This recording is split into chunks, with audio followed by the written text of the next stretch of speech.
नमस्कार दोस्तों, ऐसी कंपनी की चर्चा करेंगे जो दूसरे के लिए रेटिंग करती है। आज ऐसी कंपनी की चर्चा करेंगे तो वहाँ पे देखने को मिलती है कंपनी खुद भी कामकाज करती है, कंपनी और उसके सब्सिडरी कंपनी भी कामकाज करती है।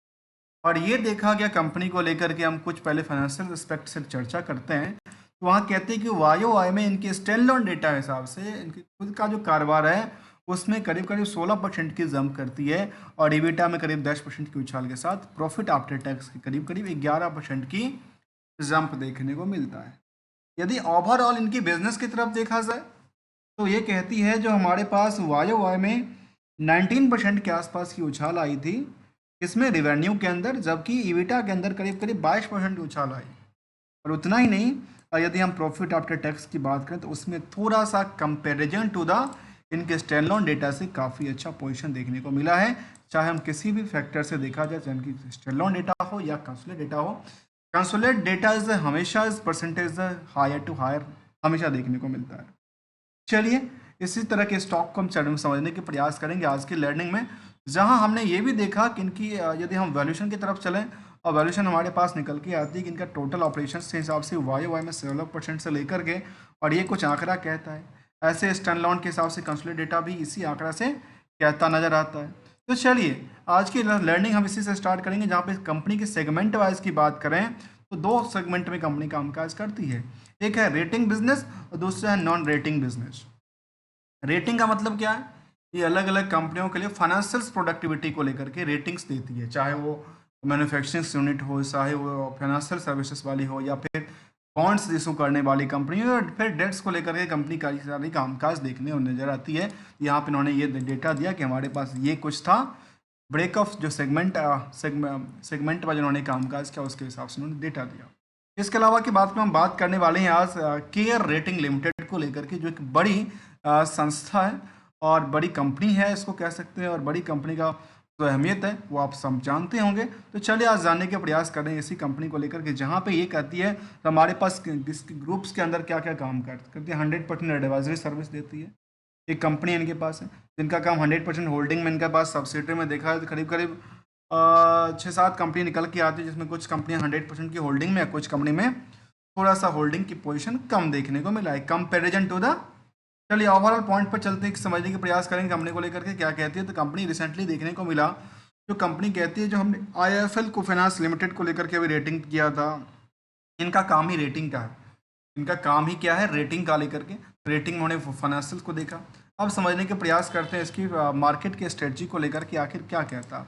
जहां स्टॉक का पी जो कहता है वो करीब 28 टाइम्स इंक्लूड इंक्रीज हो चुका है कंपेरिजन होता स्टॉक का पी, जबकि जो इंडस्ट्रियल की बाकी कंपनियां हैं वो भी करीब 47 गुने की रफ्तार से चल रही है। ऐसा नहीं कि केवल यही चल रही है, लेकिन इसके अकॉर्डिंग यदि देखें तो लगता है कि ये अभी भी क्या है, अंडर वैल्यूड के कैटेगरी में आ रहा है। तो क्या यहाँ पे या इसके पास जो अंडर वैल्यूशंस हैं वो क्या इंक्रीज होती नजर आएगी? ऑब्वियसली इसके लिए हमें क्या करना पड़ेगा, चार्ट पैटर्न को समझना पड़ेगा। हम चार्ट पैटर्न को समझेंगे। चलिए, जहाँ पे कहते हैं कि इंटरसेक्ट वैल्यू करीब 400 के आसपास नियर पहुंच चुका है।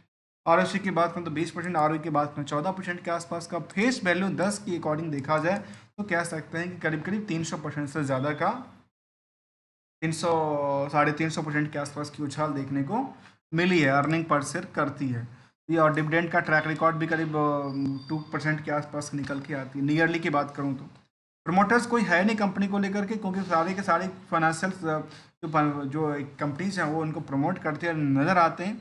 जहाँ पे ये देखा गया कि इसमें होल्डिंग को लेकर के और करंट रेशियोज को लेकर के इसका भी हम थोड़ा सा अवलोकन करेंगे एनालिसिस पार्ट को लेकर के। देखा जाए company rating as a rating leading credit rating agency है of India. The company provide the various credit ratings that help corporate to the raise capital for their, जब जैसे कि हम लोग सिविल एक तरह से समझते हैं ना, सिविल हमारे पेन कार्ड पर सिविल होता है जब हम कोई लोन लेते हैं कुछ ऐसी कंपनी के लिए, जो कंपनी अपनी फाइनेंशियल पॉसिबिलिटी को लेकर के अपनी रेटिंग कराती है कि हमारे पास क्या है, हम अपनी पोजीशन के पे करने लायक हैं नहीं है, इसके सारे के डेटा को ये इस पर एनालिसिस करती नजर आती है और उसके लिए रिपोर्ट देती है। फिर कंपनी अपनी रिपोर्ट्स स्टॉक एक्सचेंज को भी सबमिट कर देती है। जहाँ कंपनी के क्वार्टरली रिजल्ट की तरफ हम देखें तो हमारे समझ में ये आई, जो परसेंटेज हमने ऑलरेडी देखा, इसमें हायर टू हायर लगातार इंक्रीज करती नजर आए, चाहे रिवेन्यू मॉडल की बात करें या फिर हम बैलेंस शीट फिगर की बात करें या एनुअली डेटा की ही बात करें, तो ये हमारे सामने निकल के आती है कि लगातार इसमें ग्रोइंग कैटेगरी के अंदर फॉल करती नजर आई है। जहाँ पे बैलेंस शीट की फिगर को देखा जाए तो इसमें कहते हैं कि ईयर ऑन ईयर बेसिस में लगातार क्या हो रही है, यहाँ पे ये पोजीशन इनके लिए क्या कहती है, ये कहते हैं इनके वीकनेस की पॉइंट है। कैसे? क्योंकि यहाँ पे देखा गया कि एसेट्स आप कम बढ़ाते हैं लेकिन अपने लायबिलिटीज काफ़ी इंक्रीज किया। इसके पीछे भी कारण देखेंगे आखिर क्या कहना चाहता है इसके पीछे की कारणों को। यहाँ पे देखा गया कि हम इसके बैलेंस शीट फिगर का तरफ चलें, हमारे सामने निकल के आती है कि कंपनी के पास जो बोरोइंग्स था उसमें बहुत ज़्यादा तो इंक्रीज नहीं किया था, नहीं 3 करोड़ के आसपास फंड उन्होंने रेज किया था। उनका यूज कहाँ किया तो कहते हैं 2 करोड़ तो उन्होंने एक ही जगह उनका एक फिक्स एसेट्स के ऊपर देखने को मिलता है, बाकी इनका और भी मार्केट में रहा होगा। तो क्या इनके लिए उधार ही पड़ा होगा मार्केट में? क्या तो कहते हैं हाँ उधार तो है इनके मार्केट में। उधार कितना कहता है? करीब 22 करोड़ के आसपास के उधार भी देखने को मिलता है, जिसके लिए कहते हैं कि हमारे पास एक महीने में पैसे आते हैं। और 22 करोड़ के अकॉर्डिंग हम देखें तो यदि प्रॉफिट का आंकड़ा करके देखें तो 103 करोड़ में 22 करोड़ इनका उधार है, तो कोई फर्क ही नहीं पड़ता, क्योंकि वो क्या कहता है, नियरली 25% से भी कम का आंकड़ा कहता है इसको। नियरली 20% मान लेते हैं, 20% 22% के आसपास कहते हो तो उसमें कोई चिंता की बात नज़र नहीं आती। तो इनका क्या कहता है, इनके फंडामेंटल्स स्ट्रॉन्ग पोजीशन पे बात कहती नज़र आती है, जहाँ पे कंपाउंड सेल्स से लेकर के हिस्टोरिकल डेटा कहती है इसको लेकर के, जो कंपाउंड सेल्स लगातार ग्रोइंग कैटेगरी में है। कंपाउंड प्रॉफिट ग्रोथ में कई बार डिक्लाइन भी किया है, लेकिन ऑब्वियसली कामकाज करती है, स्टॉक प्राइस लगातार इंक्रीज करती है। और इतना ही नहीं, रिटर्न इक्विटी भी नियरली करीब 12-13% से ऊपर का ही कामकाज करती नजर आती है। जहाँ पे इतना ही नहीं, कंपनी की तरफ हम निवेशक की तरफ हम चर्चा करेंगे तो हमारे सामने निकल के आए कि यहाँ पे एफआई की तादाद है, डीए की तादाद है, और कौन है, पब्लिक के पास 50% की होल्डिंग कामकाज करती है। जहाँ पे निवेशक की बात करें तो निवेशक में देखा गया कि करीब करीब इसमें 60-70 हज़ार के आसपास निवेशक हुआ करते थे। फिलहाल यहाँ पे देखने को मिला कि करीब 50 से 60 हज़ार के आसपास भीड़ खड़ी होगी। मार्केट जो अभी गिरावट देखने को मिला था ना, जहाँ पे स्टॉक करीब 1250 से टूट के नीचे आई थी, इसके पीछे का कुछ कारण देखें तो चार्ट के लिए हम देखें और वो क्या कहता है। देखिए चार्ट का आंकड़ा ये कहता है कि अभी मार्केट फिलहाल क्या कर रहा है, मार्केट बिल्कुल स्थिरता पे बैठा है। तो चार्ट पैटर्न कहता है कि मार्केट बिल्कुल ही स्थिरता पे बैठा है, बिल्कुल सेम प्राइस जोन के आसपास कई दिनों से ट्रेड करती नज़र आती है।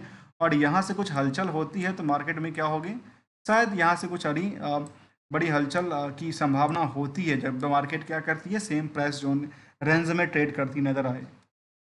फिलहाल उनके पास 3 तरह के ऑप्शन देखने को मिलता है। फिलहाल तो इनके पास यदि पहला यदि हम ब्रेकआउट की बात करें तो इनके या ये ब्रेकआउट निकल के आते हैं, दूसरा और हायर टू हायर की ब्रेकआउट की बात करें तो ये निकल के आ सकती है इनके लिए ये। जबकि स्टॉप की बात करें तो स्टॉप इनके पास एक लास्ट स्टॉप बचा हुआ है पिछले 1 साल के डेटा के बेसिस पे, यदि इससे भी ज़्यादा गिरती है तो शायद इनके लिए थोड़ा सा चिंता का विषय हो सकता है। लेकिन लास्ट कुछ सालों में डेटा की तरफ देखें तो शायद परसेंटेज ऑफ ग्रो इनका काफ़ी ज़्यादा उन्होंने पे कर रखा है, जहाँ पे देखा गया पिछले 1 साल में करीब 19-20% के आसपास की उछाल लिया। ऐसे 5 साल के डेटा बेसिस में कहते हैं कि 87% के आसपास उछाल लिया। और मैक्सिमम टाइम फ्रेम की बात करें तो कंपनी ने अभी रिसेंटली कह सकते हैं कि ये अपनी ब्रेकआउट के लिए तैयार होती नज़र आती है, जहाँ पे बिल्कुल ही नीचे के लेवल पे आ गई थी ना, वो अपनी जो इसका लोअर टू लोअर था उसको भी टच करके नीचे चली गई, उनको भी डिप करके नीचे चली गई। अब लगता है कि यहाँ से मार्केट थोड़ा सा सुधरने की उम्मीद लेके चल रही है, थोड़ा सा प्रॉफिट बुकिंग होती रहती है, मार्केट की एक सिंपल सी प्रोसीजर है। इसके लिए एक गोल्डन रूल की बात करेंगे, जहाँ पे हमें किन बातों को ध्यान रखना पड़ेगा जिसके बेसिस पे ऐसा होता नजर आता है। दोस्तों मैं बताऊं, दोस्तों मैं कोई ट्रेडर्स नहीं हूं मार्केट को लेकर के, ना कोई एडवाइजर्स हूं आपके लिए, ओनली एज ए लर्नर मैं इस किसी भी पॉइंट ऑफ व्यू से जाए स्टॉक को लेकर के, फाइनेंशियल प्रोडक्ट को लेकर के मैं लर्निंग्स करता हूँ। और लर्निंग्स वीडियो जो होता है वो अपने आपके सामने प्रेजेंट होता है, वो भी लाइव होता है। यदि इस लर्निंग्स वीडियो से आपको कुछ बेनिफिशियल नज़र आए तो आप चैनल को सब्सक्राइब कर सकते हैं, ज्वाइन बटन भी क्लिक कर सकते हैं, कहाँ पे हम बेटर लर्निंग अवेयरनेस और एजुकेशन की बातें ही हमेशा रखने का प्रयास करते हैं। यहाँ पे देखा गया इन सब चीज़ों को, तो यहाँ पे हमने इस चीज़ों को देखा, अब आज समझने के प्रयास करते हैं क्या कंपनी इसके अलावा भी कुछ लेती है, कुछ सेंटिमेंटल की बात करती है कि नहीं करती है।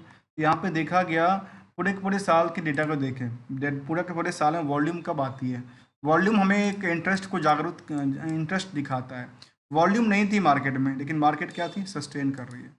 वॉल्यूम नहीं है मार्केट में, मार्केट सस्टेन करके नीचे चली गई थी, लेकिन जैसे वॉल्यूम आई, वॉल्यूम ने क्या किया, मार्केट को नया आयाम तक पहुंचाए। जो वॉल्यूम आने का मतलब ये, जो मार्केट में कुछ बड़ी निवेशक इसमें अपनी पैसे को चाहे भले ही एक दिन के लिए लगाओ लेकिन लगाना चाह रहे हैं, या फिर ट्रेडिंग पर्पस के लिए लगाएं, जहाँ पे कंपनी अपने निवेशकों को ये फाइनल डिविडेंड का पार्ट भी देती है। तो 23 से लेकर के 24 के दौरान की बात करें तो करीब करीब 26 रुपये से ज़्यादा का डिविडेंड उन्होंने नियरली दे चुका है अभी तक। अच्छा, इस पूरे के पूरे इस यदि 23 और 24 का डेटा को मैच कर दें तो शायद लगता है कि 36 रुपये के आसपास डिविडेंड कंपनी शायद ये हो गया 11, 15, 26 और 17 करीब 47 रुपये के आसपास का डिविडेंड कंपनी, 46 रुपये के आसपास डिविडेंड कंपनी दे चुकी है, ऐसा कुछ अंदाज़ा निकल के आता है।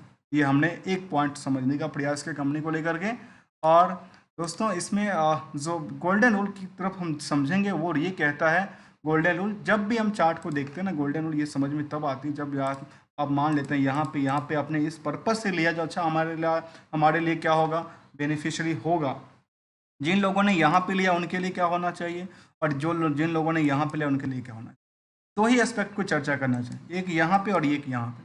देखिए दोस्तों जी, और एक यहाँ पे भी लेता हूँ। देखिए मार्केट में जब भी एक बॉटम बनाए ना, उस पर क्या होता है, बॉटम पे आप पर देखेंगे तो मार्केट में वॉल्यूम आती है, और वॉल्यूम आने के बाद मार्केट के कुछ नई आयाम तक पहुँचाने के लिए कामकाज किया जाता है, जहाँ पे कुछ ऊंचाइयों पे लिए प्रॉफिट, फिर जैसे ऊंचाइयों पर गई प्रॉफिट बुक किया गया, फिर मार्केट एक जमीनी लेवल पे चली गई, फिर उसको आसमान पे ले जाया जाता है। इसलिए कहते हैं इसको नीचे वाले पे हमेशा रिस्क देखना चाहिए। यदि आपने यहाँ पे लिया, यहाँ पे, तो रिस्क फैक्टर आप खुद की रिस्क फैक्टर कितना है, केवल किसी दूसरे के नहीं, खुद की फाइनेंशियल पोजीशन के बेसिस पर रिस्क फैक्टर कितना आप अंदाजा करते हैं कि आप 10%, 20%, 40%, जबकि ग्रोथ लेवल भी कितना अंदाजा करके चलते हैं। उस नियर अबाउट यदि जाती है तो उसको कहते हैं प्रॉफिट बुकिंग किया जाता है। जब नीचे बॉटम्स पे आती है और स्टॉक अच्छा है तो फिर इसमें दोबारा पोजीशन बना करके मार्केट को सस्टेन की तरफ ले जाया जाता चलता है। ये कुछ स्टडी की पॉइंट्स थी जो हमने समझने का प्रयास किया आज की लर्निंग में। मिलते हैं कुछ नए स्टेप, नए लर्निंग के साथ, नए कंपनीज के साथ। यहाँ पे हम कंप्लीट स्टडी की बात करेंगे। थोड़ा सा फास्ट आजकल ले रहे हैं फाइनेंशियल सर्विसेज में, देखा जाए तो यहाँ पे पोर्टफोलियो में लगातार कई बार गिरावट भी देखने, कई बार उछाल भी देखने को मिला है। तब तक के लिए thank you so much for joining है दोस्तों। मिलते हैं कुछ नए स्टडी के साथ, नए कंसेप्ट के साथ।